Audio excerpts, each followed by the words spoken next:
نحمده ونصلي ونسلم على رسوله النبي الكريم اما بعد فاعوذ بالله من الشيطان الرجيم بسم الله الرحمن الرحيم وَلَقَدْ كَرَّمْنَا بني آدم صدق اللہ العلی العظیم وصدق رسولہ النبی الکریم۔ معزز حاضرین و ناظرین گرامی قدر، عزیز طلباء و طالبات، آج ہمارا موضوع ہے انسانی سوسائٹی کا تعمیری کردار۔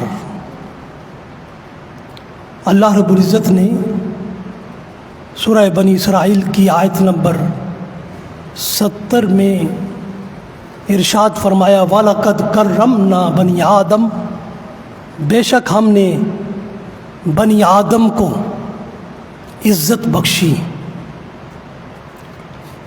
حاضرین و ناظرین گرامی قدر، قوموں کی زندگی میں اتار چڑھاؤ آتا رہتا ہے۔ زندگی کی حقیقت عروج و زوال ہے۔ ہر شخص کی زندگی نشیب و فراز سے گزرتی ہے۔ انسان پر خوشی و غمی دونوں حالتیں آتی ہیں۔ صحت اور بیماری دونوں سے انسان دوچار ہوتا ہے۔ اچھائی اور برائی دونوں سے ہمارا واسطہ پڑتا ہے۔ اچھے اور برے دونوں لوگ ہماری زندگی میں آتے ہیں۔ سچے اور جھوٹے بھی ہمیں اپنے اس سماج میں نظر آتے ہیں۔ صاحب کردار اور بد کردار دونوں معاشرے کی ایک کھلی حقیقت ہیں۔ نیک اور بد دونوں ہمارے ارد گرد پائے جاتے ہیں۔ خالص اور ملاوٹ شدہ دونوں مال ہمارے معاشرے میں بکتے ہیں۔ راہبر اور راہزن دونوں ہماری قومی زندگی میں پائے جاتے ہیں۔ لائق اور نالائق بھی اسی سوسائٹی کا حصہ ہے۔ معتمد اور غیر معتمد بھی ہماری زندگی میں نظر آتے ہیں۔ دیانتدار اور خائن بھی ہمارے سماج کا حصہ ہے۔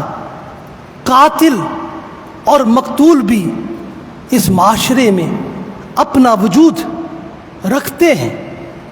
چور اور صلاح کار بھی معاشرتی کھلی حقیقت ہے۔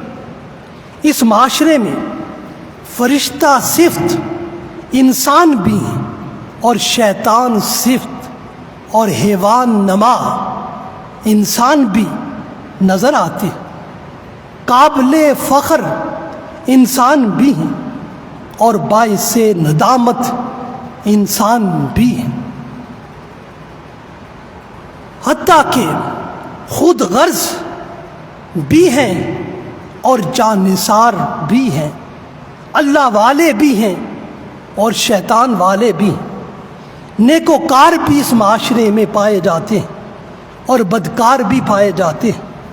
شراب نوش بھی ہیں اور شراب کو حرام جاننے والے بھی ہیں۔ اپنے وجود میں کل عالم انسانیت کا قابل فخر وجود رکھنے والے بھی ہیں اور ساری انسانیت کی تذلیل کا عنوان رکھنے والے بھی ہیں۔ اعلیٰ انسان بھی ہیں اور اسفل انسان بھی ہیں۔ غرضے کی اس دنیا میں نور بھی ہے، ظلمت بھی ہے، آگ بھی ہے اور پانی بھی ہے۔ ایسے ہی یہ سارا عالم عالم ازداد پر مشتمل ہے۔ ہر اچھائی کی ضد برائی بھی ہے اور ہر برائی کے مقابل اچھائی بھی ہے۔ انسان ہمیشہ سے تغیر پذیر سوسائٹی کا حصہ رہا ہے، اس لیے قرآن نے اس حقیقت کو بڑے واشگاف الفاظ میں بیان کر دیا ہے۔ فرمایا وَتِلْكَ الْأَيَّامُ نُدَاوِلُهَا بَيْنَ النَّاسِ، سورہ آل عمران کی آیت نمبر 140 میں ارشاد فرمایا، اور ان ایام کو ہم لوگوں کے درمیان پھیرتے رہتے ہیں۔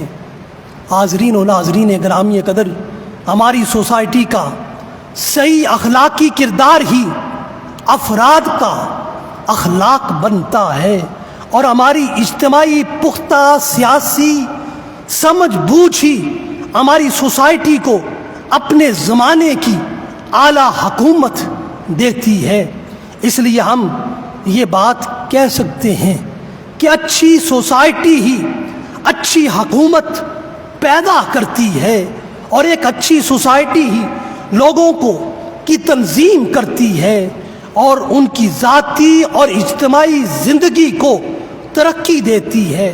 جب اعلیٰ معاشرتی اقدار کی رگیں خشک ہونے لگتی ہیں اور اس میں ضعف کے آثار ظاہر ہونے لگتے ہیں، تو اس کی رگوں میں تازہ اور گرم خون اچھی سوسائٹی ہی فراہم کرتی ہے اور اپنے افراد کو ذمہ دار اور اپنے فرض کا انجام کار بناتی ہے۔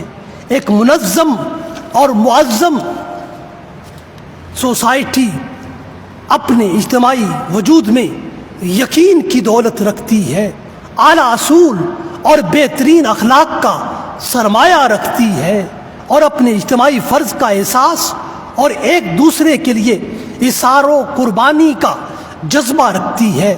سوسائٹی کی انہی روایات کی وجہ سے خوشحالی، آزادی اور ترقی کی نہریں معاشرے میں جاری و ساری ہوتی ہیں اور پورے ملک کو وہ ہرا بھرا کر دیتی ہیں۔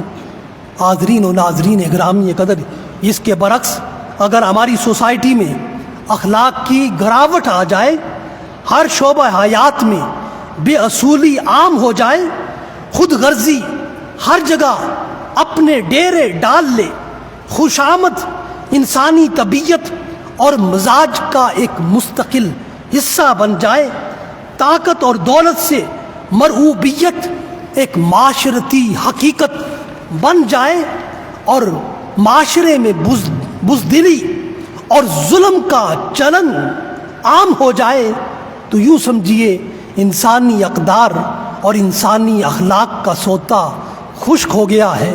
ہماری قومی زندگی کے شجر سایہ دار کو گن لگ گیا ہے۔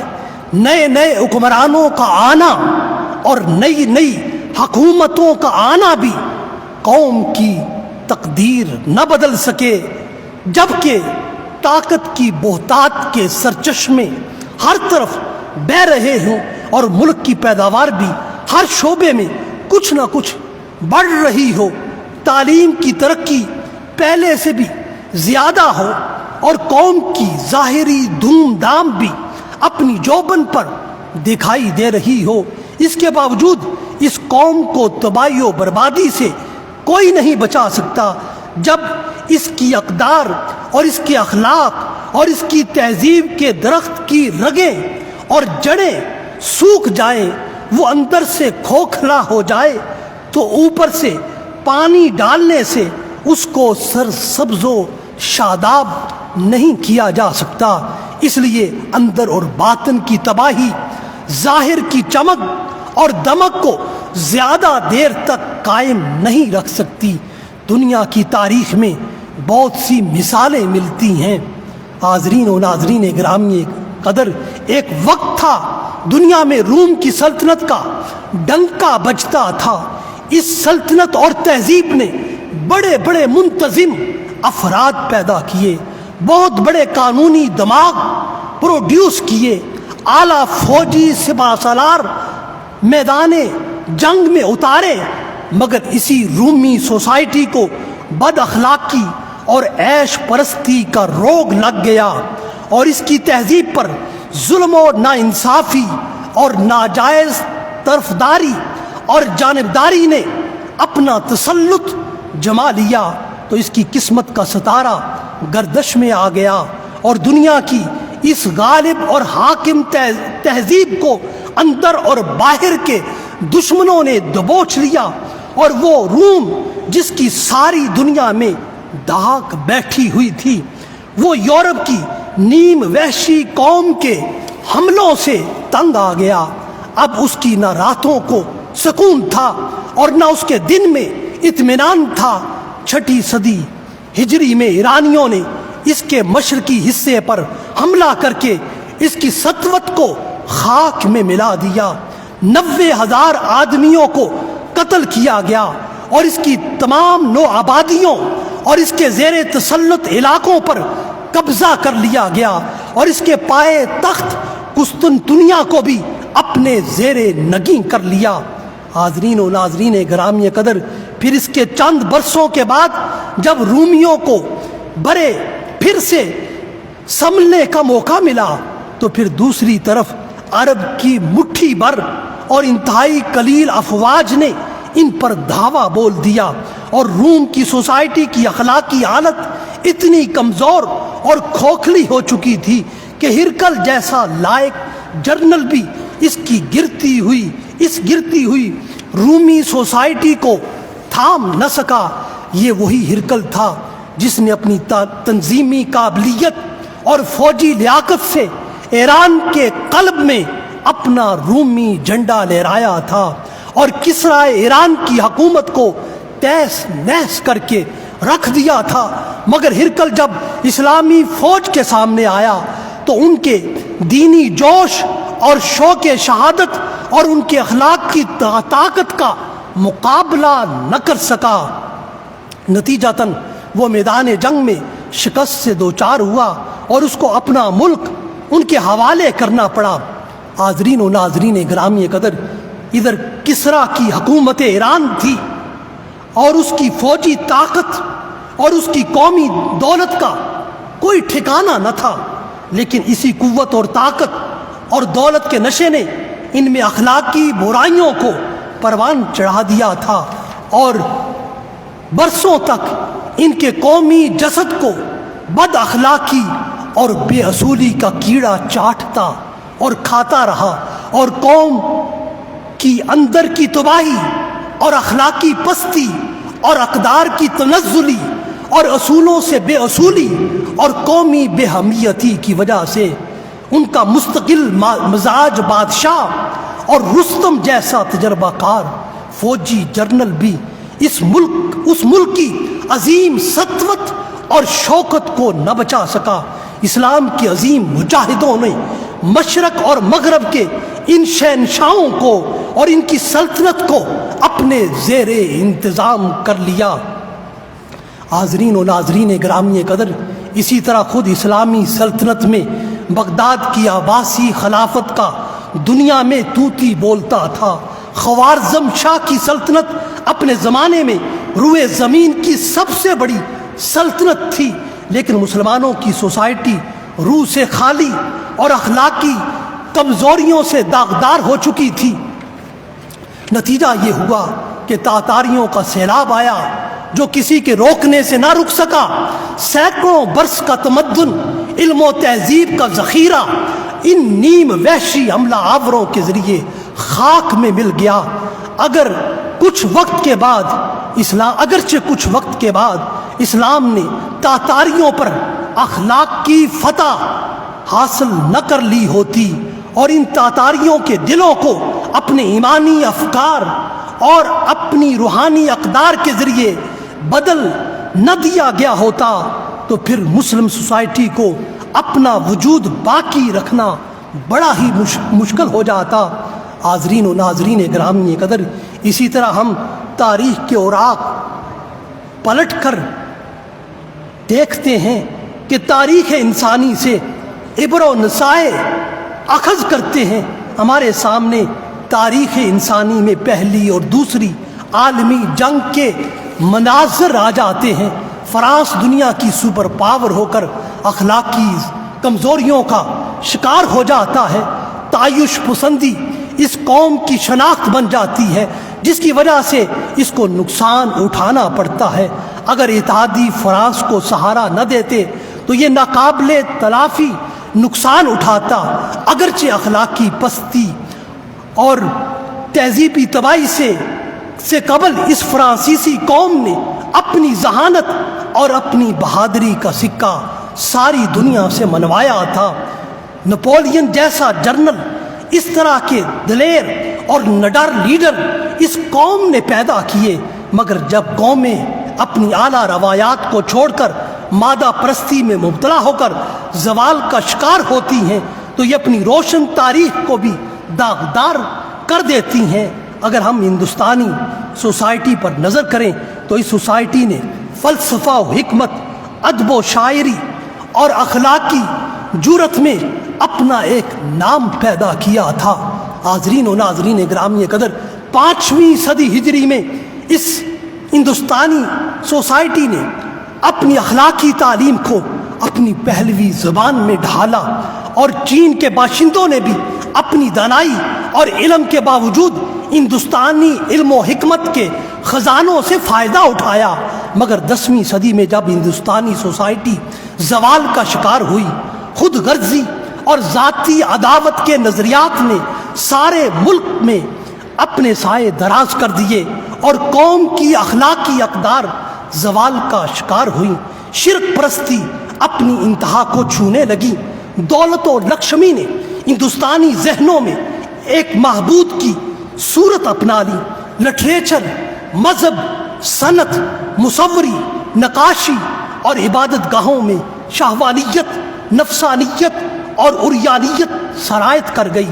سوسائٹی طبقاتی تقسیم میں بری طرح جکڑی گئی اور سارے انسان شریف اور رذیل میں بٹ گئے، تقسیم ہو گئے، اور ان میں اتنا فرق بڑھا جیسا کہ انسان اور جانور میں فرق ہوتا ہے۔ سب کی اخلاقی طاقت بہت پست ہو گئی تھی۔ ایسے عالم میں وسط ایشیا سے ایک تازہ قوم آئی جس کی اخلاقی حالت یہاں ہندوستان کے باشندوں کے مقابل زیادہ مضبوط تھی، اور یہ اسلام کے ماننے والے تھے۔ انہوں نے اپنی ایمانی قوت اور اخلاقی جرأت اور کردار کی طاقت سے ہندوستانی سوسائٹی کو مسخر کر لیا۔ یہاں کی سماجی زندگی کو اپنے اخلاق و کردار اور اپنی اعلیٰ انسانی اقدار سے خوب متاثر کیا۔ انہوں نے یہاں کی تہذیب کو اپنی تہذیب کے رنگ میں رنگ لیا، یہاں کی تہذیب کی رگوں کو اسلامی تہذیب کا خون پہنچایا، مساوات انسانی کو عام کیا، انسان دوستی کو فروغ دیا، اور روحانی اور مادی اقدار میں اعتدال و توازن پیدا کیا۔ توحید خالص کے نور کو ہر ذہن و دماغ اور دل و قلب میں پہنچایا، نبوت اور رسالت کی شمع کو ہر دل میں فیروزاں کیا، اور یہاں کی تاریخ میں ادب، سچائی، دیانتداری، اخلاقی بہادری اور زہد و پاکیزگی کے روشن چراغ جلائے۔ ان اقدار کے عملی نمونے فراہم کیے، اور ایسے بلند اخلاقی نمونے بڑی آسانی کے ساتھ انسانی تاریخ کبھی بھی فراہم نہیں کرتی ہے۔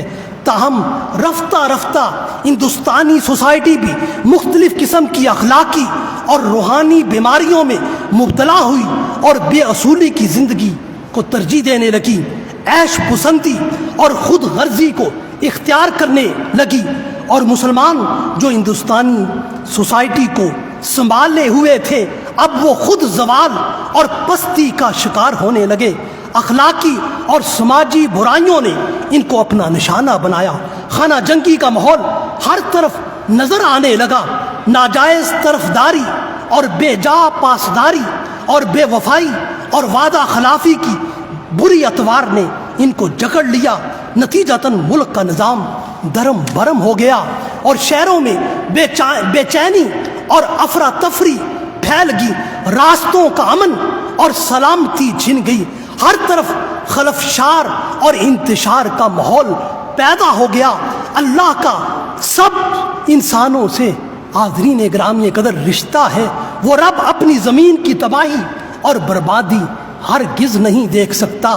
جب یہاں کے لوگ حکومت کرنے کی اپنی لیاقت اور صلاحیت اور قابلیت کھو بیٹھے تو 7 سمندر پار لوگوں کو اس ملک ہندوستان کی باغ دوڑ اور اقتدار کی قوت دے دی گئی، اور اس فرنگی قوم نے اپنی انتظامی قابلیت سے ملک کے نظام کو سنبھالا، اور اس فرنگی قوم نے ہندوستانی قوم کے لیے جدید سڑکیں بنوائیں، ڈاک خانے قائم کیے، جگہ جگہ اسپتال قائم کیے، ریلوے کے نظام کو برپا کیا، پولیس کا نظام قائم کیا، دفتری نظم و نسق کو منظم کیا، اور اس نئے نظام نے ہندوستانی سوسائٹی کو جہاں مادی طور پر بہت زیادہ فائدہ پہنچایا، وہاں اس سوسائٹی کی مسلمہ اقدار کو بھی کسی حد تک نقصان پہنچایا، اور جو برائیاں یہاں کبھی دیکھنے کو نہ ملتی تھیں وہ قدم قدم پر نظر آنے لگی۔ اہل فرنگ نے رومی سلطنت سے وراثتاً یہ اصول پایا تھا کہ پھوٹ ڈالو اور حکومت کرو۔ اسی اصول کے تحت انہوں نے ہندوستان پر 100 سال تک مطلق العنان عصیت سے حکومت قائم کی، اور بعد ازاں اسی اصول کی حقیقی معرفت اور شعور پر ہندوستانی قوم تقسیم ہو کر پھر یکجا ہو گئی، اور یہی اصول ہی تحریک آزادی کے قیام اور آزادی کے اصول کا باعث بنا۔ فرنگی سلطنت نے ہندوستانی سرزمین پر اچھائیوں کے ساتھ ساتھ جن برائیوں کو پروان چڑھایا ان میں قومی رقابت اور مخاصمت کا جذبہ بڑی قوت سے ابھرا۔ دفتری کاٹ پھانس کا نظام آیا، اپنے معمولی فائدے کو دوسروں کے بڑے نقصان پر ترجیح دینے کا کلچر آیا، اندرونی سازشیں ہر جگہ بپا ہوتی ہوئی دکھائی دینے لگیں، مذہب اور اخلاق سے بے پرواہی اختیار کی گئی، اپنی ذات، برادری اور عزیزوں اور دوستوں کے لیے ناجائز کو جائز بنایا گیا، اور اپنے ذاتی مقصد اور فائدے کے لیے دفتری اور قانونی ذہانت کو استعمال کر کے دوسروں کو ان چیزوں سے محروم کیا گیا۔ یوں دفتروں اور سرکاری اداروں میں دھیمی آنچ پر باہمی عداوت اور مخاصمت کے نادانستہ ماحول کو فروغ دیا گیا۔ یوں دفتروں میں ہندو اور مسلمان میں باہمی نفرت اور عداوت پیدا ہوئی، افسر اور ماتحت کے درمیان بھی نفرت اور حقارت نے جنم لیا، اور یہی وہ مقامی لوگوں کے دلوں میں پیدا ہونے والا باہمی نفرت، عداوت اور مخالفت و مخاصمت کا وہ بیج تھا جو رفتہ رفتہ ایک پودے سے تناور درخت بنا، جس نے بالآخر 1000 سال تک اکٹھی بسنے والی دونوں قوموں کو جدا جدا قوم میں نہ صرف تقسیم کیا بلکہ جدا جدا وطن کے مطالبے پر مجبور بھی کیا۔ اور آزادی کی تحریک صرف فرنگی استعمار ہی سے نجات نہ تھی بلکہ ایک دوسرے سے بھی نجات کی تحریک تھی، اور یہی نفرت و عداوت اور حقارت و مخاصمت کا ماحول تقسیم ہند کے وقت اپنے پورے عروج پر دکھائی دیتا ہے۔ اس وقت 1000 سال تک باہم بسنے والے ایک دوسرے کے ایسے دشمن بنے کہ درندے بھی دوسرے درندے کے ساتھ ایسا نہ کریں۔ یہ ہندوستانی انسان ایک دوسرے کے لیے بدترین درندے بن گئے، ایک دوسرے کے لیے سام بن گئے اور ایک دوسرے کے لیے بچھو بن گئے۔ انہوں نے باہم ایسے وحشیانہ کام کیے کہ آدم خور وحشی بھی ان کو دیکھ کر شرمائے اور اپنا سر جھکائے اور اپنی آنکھوں اور کانوں پر ہاتھ رکھے۔ بے کس عورتوں کی عصمت دری اور بے آبروئی کی گئی، شیرخوار بچوں کو سنگینوں اور بالوؤں سے قتل کیا گیا، چلتی ہوئی ریلوں سے انسانوں کو نیچے پھینکا گیا، کنووں کے پانیوں میں زہر ملایا گیا، اور جلتی چتا میں زندہ انسانوں کو بٹھا کر جلا دیا گیا۔ اور 100 سال سے دونوں قوموں میں فرنگی استعمار کی حکومت کے تحت جو نفرت کی فصل پک چکی تھی، اور یہ ساری کارستانیاں اسی کا نتیجہ تھا۔ انسانیت آج اپنے اوپر ماتم کر رہی تھی، آدمیت سسک رہی تھی، انسانی تہذیب پستی کی حدوں کو چھو رہی تھی۔ کسی بھی اعلیٰ انسانی سوسائٹی کو ہر حال میں اپنی تہذیبی روایات، اپنی اخلاقی اقدار اور اپنی انسانی شناخت کو کبھی بھی فراموش نہیں کرنا چاہیے۔ حاضرین و ناظرین گرامی قدر، کسی بھی حاکم وقت کی اولی ذمہ داری ہے کہ وہ اپنی قوم کی جہاں مادی ترقی کو فروغ دے، وہاں اس کی اخلاقی اور سماجی ترقی کو بھی پروان چڑھائے۔ یہی قوم و ملک کے ساتھ اس حاکم کی سچی خیر خواہی اور محبت ہے۔ ہر قوم کو ہر زمانے میں اخلاقی اصلاح اور سماجی سدھار کی ضرورت ہوتی ہے۔ ملک کی معاشی اور سیاسی منصوبہ بندی کے ساتھ حکمرانوں کو سوسائٹی کی اعلیٰ اقدار اور عرفہ روایات کو زندہ رکھنے پر بھی محنت کرنی چاہیے۔ جب ہم اس حوالے سے دیکھتے ہیں ہندوستانی سوسائٹی کو اور یورپی سوسائٹی کو، تو ان دونوں کے اندر ہمیں ایک فرق نظر آتا ہے۔ یورپی سوسائٹی کی طرف جب ہماری نگاہیں اٹھتی ہیں تو وہاں پر ہمیں انسانی زندگی کی بہترین تنظیم اور اعلیٰ شہریت کا احساس غالب نظر آتا ہے۔ انسان کی بحیثیت انسان قدر نظر آتی ہے۔ سوسائٹی کے افراد گھٹیا قسم کی بد اخلاقیوں سے اعراض کرتے ہیں، اگرچہ اعلیٰ قسم کی بد اخلاقیوں اور بلند معیار کی بے اصولیوں کو شاید جائز سمجھتے ہیں۔ وہ افراد کی بجائے قوموں اور ملکوں کے ساتھ ناانصافی کرتے ہیں، پسماندہ قوموں کو لڑا کر اور غریب ملکوں کو تباہ کر کے اپنی تجارت کو خوب فروغ دیتے ہیں، اور ہرے بھرے شہروں کو خاک و سیاہ کرنے سے اعتراض اور اعراض نہیں کرتے ہیں۔ افراد اور اشخاص کے معاملے میں ادنا سی وعدہ خلافی پر ان کو تکلیف ہوتی ہے، مگر قوموں اور ملکوں کے معاملے میں بڑی سے بڑی عہد شکنی بھی کرتے ہیں۔ اگر دل سے خالی اور ضمیر سے عاری نظام تعلیم اگر کسی قوم اور ملک کی اخلاقی سطح پر اس کو بلند کر سکتا، اس کو اونچا کر سکتا ہوتا، تو اس وقت یورپ اور امریکہ شخصی اور اجتماعی اخلاق میں دنیا کے لیے ایک نمونہ ہوتے۔ حاضرین و ناظرین گرامی قدر، حقیقت امر یہ ہے کہ سوسائٹی کی اصل تعمیر اور پائیدار ساخت پیغمبروں کی تعلیمات پر ہوتی ہے، اور انہی کے اصولوں کو اپنانے سے قومیں عظیم قوم کی صورت میں ڈھلتی ہیں۔ انبیاء اور رسل اپنی ساری توانائیاں سوسائٹی کی اصلاح اور فلاح پر صرف کرتے ہیں اور ان کے کردار کو عظیم کردار میں ڈھالتے ہیں۔ وہ اپنی سوسائٹی سے انہونی امیدیں قائم نہیں کرتے ہیں، اور نہ ہی اس پر وہ اپنی سوسائٹی پر وہ بوجھ ڈالتے ہیں جس کو وہ اٹھا نہ سکے۔ وہ سب سے پہلے سوسائٹی کے ایمان اور عقیدے پر محنت کرتے ہیں، پھر اپنے سوسائٹی کے اخلاق اور اعمال کو سنوارتے اور سدھارتے ہیں، اور اپنے ماتحت زیر تربیت اور اپنے ماننے والوں کے کردار کو عظیم کردار میں بدلتے ہیں، اور قوم کو اپنی نفسانی خواہشات کو منضبط کرنے کی تعلیم دیتے ہیں۔ بسا اوقات اپنی خواہشات کے برعکس اور ان کے خلاف کام کرنے کی طاقت ان کے نفوس میں پیدا کرتے ہیں۔ جب نفوس کا تزکیہ ہو جاتا ہے تو ان سے اعلیٰ کردار جنم لیتے ہیں، جیسے پھلدار درخت سے پھل پیدا ہوتے ہیں، آگ سے گرمی پیدا ہوتی ہے، سورج سے روشنی ظاہر ہوتی ہے، اسی طرح انبیاء اور رسل کی اعلیٰ تعلیم کے ذریعے بہترین تربیت یافتہ اور عظیم شخصیات منصع شہود پر آتی ہیں۔ بلا شبہ فرد کی اصلاح سے اعلیٰ اور مثالی سوسائٹی ظہور پذیر ہوتی ہے۔ حاضرین و ناظرین گرامی قدر، قوم کے اندر تبدیلی ان کے باطن کی تبدیلی سے رونما ہوتی ہے۔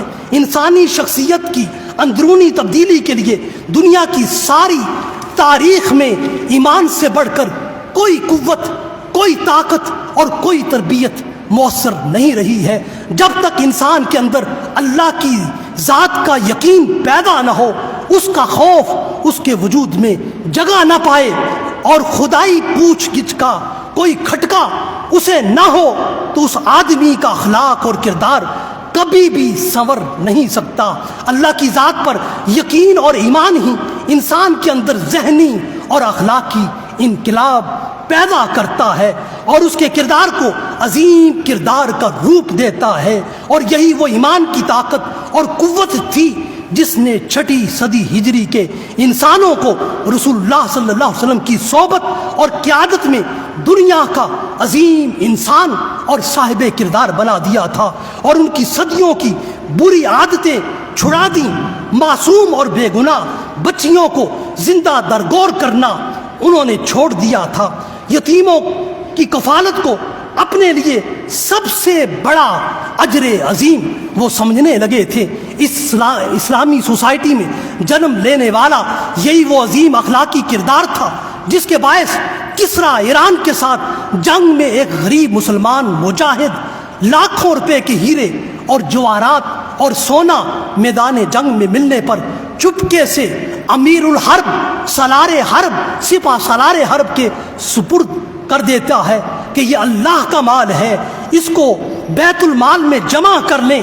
وہ تاریخ میں اپنے نام کو ظاہر نہیں کرتا ہے اس تصور اور سوچ کے تحت کہ مجھے کسی کے شکریہ اور تعریف کی قطعاً حاجت نہیں ہے، جس کی رضا اور خوشنودی کے لیے میں نے یہ سارا عمل کیا ہے وہ مجھے خوب جانتا ہے۔ اور یہی اس سوسائٹی کی اعلیٰ اخلاقی حالت اور اس کی سماجی رفت اور عظیم طاقت تھی کہ مدینہ منورہ کے مسلمان شراب حرام ہونے سے قبل شراب کا پیالہ منہ سے لگائے ہوئے ہیں۔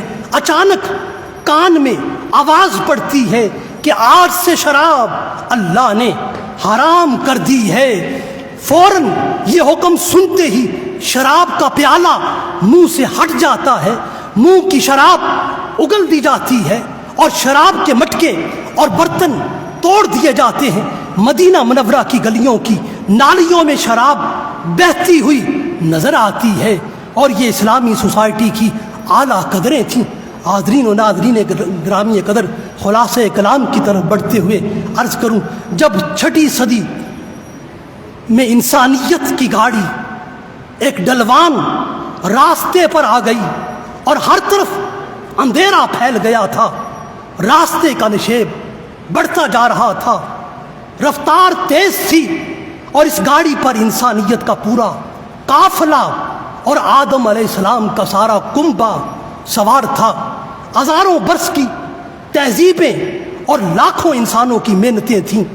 گاڑی کے سوار میٹھی نیند سو رہے تھے یا زیادہ سے زیادہ اچھی جگہ حاصل کرنے کے لیے باہم دست و گریباں تھے، تنگ مزاج تھے اور باہم روٹھتے تھے، لڑتے تھے اور جھگڑتے تھے، اپنے جیسے لوگوں پر ظالمانہ حکم چلاتے تھے، اور کچھ کی دنیا صرف کھانے اور پینے تک ہی محدود تھی، کچھ گانے بجانے اور زندگی میں عیش و عشرت کرنے پر اپنی زندگی کو کل زندگی سمجھے ہوئے تھے۔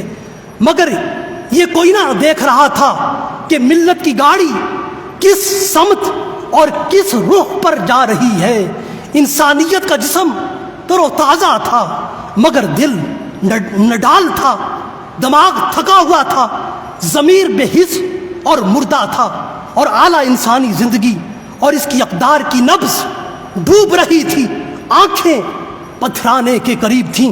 ایمان اور یقین کی دولت سے انسانیت ایک عرصے سے محروم تھی۔ خال خال صاحب ایمان دین حنیف پر دکھائی دیتے تھے۔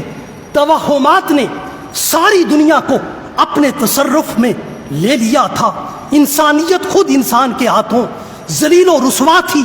انسان نے ہی اپنے میں سے کمزور انسانوں کو غلامی کی زنجیروں میں جکڑ لیا تھا اور دوسرے انسانوں کو اپنے ماتحت اپنا ہی غلام بنا لیا تھا، اور یہ انسان ایک خدا کے سوا سب کے سامنے جھکتا تھا اور سب کو معبود مانتا تھا، اور حرام اس کے منہ کو لگ گیا تھا، شراب اس کی گھٹی میں تھی، دن رات اس شراب سے اس کی دل لگی تھی۔ سردار بادشاہ دوسروں کے خون پر پلتے تھے، انسانی جان کی کوئی قدر نہ تھی اور خون کو پانی کی طرح بہایا جاتا تھا۔ بستیاں اجاڑ کر وہ بستے تھے اور ان کے جانور اناج کھاتے تھے، مگر انسانوں کی حالت کیا تھی؟ انسان اناج کے لیے دانے دانے کو ترستے تھے۔ ان کی زندگی کا معیار کچھ اور تھا، بادشاہوں کی، سرداروں کی زندگی کچھ اور تھی، عام لوگوں کی زندگی کا معیار کچھ اور تھا۔ ایک طرف شاہی معیار تھا اور دوسری طرف حیوانی معیار تھا۔ بات بات پر لڑائی ہوتی تھی، ہر کمزور ظلم و زیادتی کا شکار تھا۔ سب کے سب مالک حقیقی اللہ سے دور تھے اور بتوں کے بہت زیادہ قریب تھے۔ کوئی مولا والا نہ تھا، سب بتوں والے تھے۔ ایسے انسانوں کی اصلاح کے لیے کوئی مصلح نہ تھا۔ ساری انسانیت سسک رہی تھی، تڑپ رہی تھی۔ انسانیت کے وجود پر موت و حیات کی کشمکش جاری تھی۔ انسانیت کا سارا بدن گناہوں سے داغدار تھا اور دامن تعطار تھا اور مریض بے شمار تھے، کوئی طبیب نہ تھا۔ ایمان و یقین سے محروم لا تعداد تھے، کوئی ایمان دینے والا نہ تھا۔ پیاسے بہت تھے، کوئی پیاس بجھانے والا نہ تھا۔ باب انسانیت پر بھاری قفل لگا ہوا تھا، مگر اس کی چابی اور کنجی گم تھی۔ زندگی کی ڈور الجھ گئی تھی، کوئی سرا اس کا نہ ملتا تھا۔ اس دنیا کے مالک کو اپنے گھر کا یہ نقشہ پسند نہ تھا۔ آخر کار اس نے عرب کی سادہ اور آزاد قوم میں ایک پیغمبر بھیجا۔ بعثت رسالت کے لیے عربوں کا اس لیے انتخاب کیا گیا کہ یہ فطرت کے قریب تر تھے۔ بعثت رسالت سے قبل یہ دنیا اس قدر بگڑ چکی تھی کہ پیغمبر اور رسول کے سوا کوئی بھی اس کا مصلح نہ بن سکتا تھا۔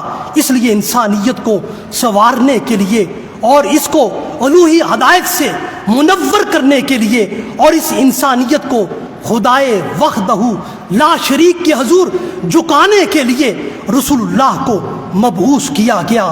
یہ وہی ذات اقدس ہے جو سارے انسانوں کے لیے محسن انسانیت ہے، جن کا نام سنتے ہی ہر قدر شناس انسان یوں اعتراف کرتا ہے کہ زبان پر بارے خدایا یہ کس کا نام آیا، زبان پر بارے خدایا یہ کس کا نام آیا، کہ میرے نطق نے بوسے میری زبان کے لیے، کہ میرے نطق نے بوسے میری زبان کے لیے۔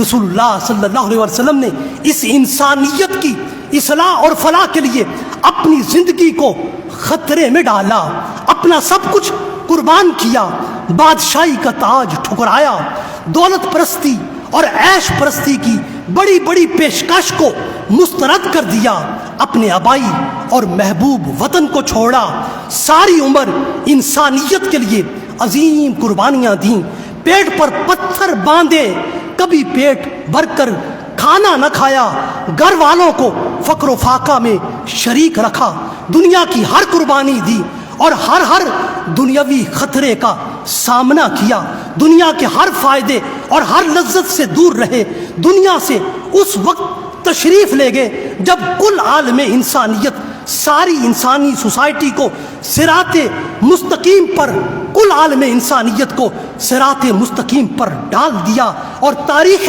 انسانی کا سارا دہارا بدل کر رکھ دیا۔ صرف اور صرف 23 برس میں دنیا کی کایا پلٹ دی، دنیا کا ضمیر جگا دیا، نیکی کو شر پر غلبہ عطا کر دیا اور انسانوں کو باہم اچھے اور برے کی تمیز عطا کر دی۔ خدا کی بندگی کا راستہ کھل گیا، انسان دوسرے انسان کے سامنے جھکنے سے باز آ گیا، انسانی طبقات میں ذات پات کی اونچ نیچ دور ہو گئی، زبان و نسل اور رنگ و علاقے کا فرق ختم ہو گیا، قومی اور نسلی غرور ٹوٹ گیا، عورتوں کو حقوق مل گئے، کمزوروں اور بے کسوں کی دلجوئی ہوئی۔ یوں دیکھتے ہی دیکھتے ساری دنیا بدل گئی، ہر طرف خدا کی توحید والے نظر آنے لگے، لاکھوں کی تعداد میں انسان اپنے رب سے ڈرنے لگے اور خدا کی ذات وحدہ لا شریک پر پختہ یقین والے دنیا میں عام ہو گئے۔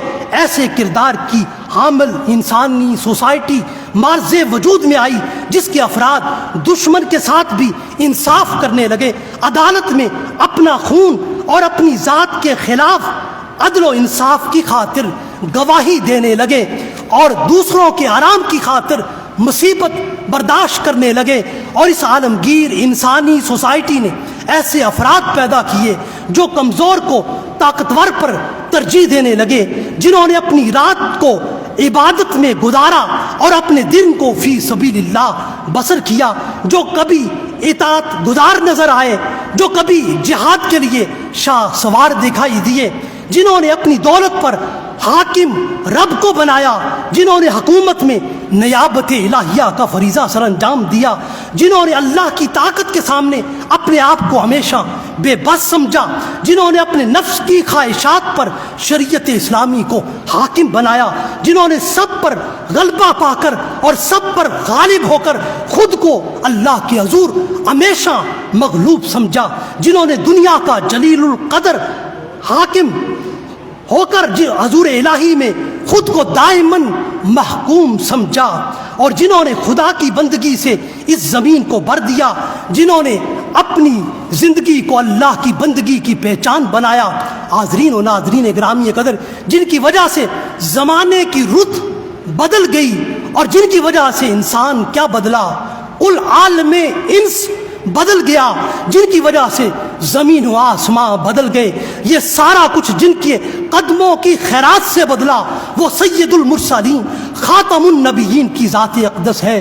کل عالم انسانیت پر اور ساری انسانی برادری پر اور انسانی سوسائٹی پر کسی انسان کا اتنا احسان نہیں ہے، اتنا احسان نہیں ہے، اتنا احسان نہیں ہے جتنا محمد الرسول اللہ صلی اللہ علیہ وسلم کا کل جہاں کے انسانوں پر ہر دور میں ہر زمانے میں احسان ہے۔ اگر انسانی سوسائٹی اور انسانی تہذیب صدیوں کا سفر کرتے کرتے پیچھے چلی جائے اور تو اس انسانی سوسائٹی کی تعمیر میں جو کچھ رسول اللہ صلی اللہ علیہ وسلم نے اس کو عطا کیا ہے وہ سب کچھ اس انسانی سوسائٹی سے، آج کی اس مہذب انسانی سوسائٹی سے بھی اگر وہ لے لیا جائے تو انسانی تہذیب اور انسانی سوسائٹی کے دامن سے بہت کچھ اور بہت زیادہ حصہ چلا جائے گا، اور یہ انسانی جو آج جتنی مہذب دکھائی دیتی ہے یہ اس طرح کی سوسائٹی ہرگز دکھائی نہ دے۔